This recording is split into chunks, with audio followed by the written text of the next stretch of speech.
శ్రీరామచంద్ర, ఈ పిల్ల తయారయ్యేసరికి పొద్దు ఊగేటట్టుంది. అమ్మా దేవి, దేవి, ఫస్ట్ బెల్ కొట్టడానికి ఇంకా 5 నిమిషాలు మాత్రమే ఉంది. వస్తావా? లీవ్ లెటర్ రాసిస్తావా? వచ్చేస్తున్నానన్నా. మరి రా. మరి ఏమిట్రా దాన్ని అలా కంగారు పెడతావు? ఏదో పంతులమ్మైందని మాటే గాని పసితనం పోలేదురా. 10 నిమిషాలు ఆలస్యమైతే ఇప్పుడు ఏం కొంపలు మునిగిపోతాయా?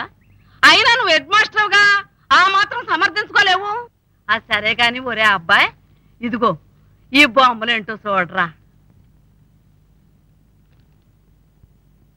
జీవంతోని శరీర పుష్టికి ఒక ఔషధం. ఈ ఔషధం తాగితే ఇట్ట అయిపోతారా? ఆహా, మగాడంటే ఇట్ట ఉండాలిరా, కండలు తిరిగి. నీకు కూడా బాటిల్ తెచ్చిపెట్టమంటావేంటమ్మా? నాకెందుకురా చచ్చిపోయే ముసలిదానికి. కానీ ఒక బాటిల్ తీసుకురారా, నా మనవడితో తాగిస్తా. రారా బాబు రా, నీకు 100 ఏళ్ళ ఆయుష్. అల్లుడు, నీ బలం పెరగడం కోసం మీ అమ్మమ్మ ఒక టానిక్ తీసుకొచ్చి ఇమ్మంటుందయ్యా.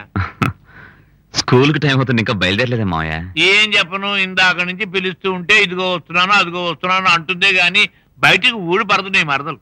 చాలే ఊరుకోరా.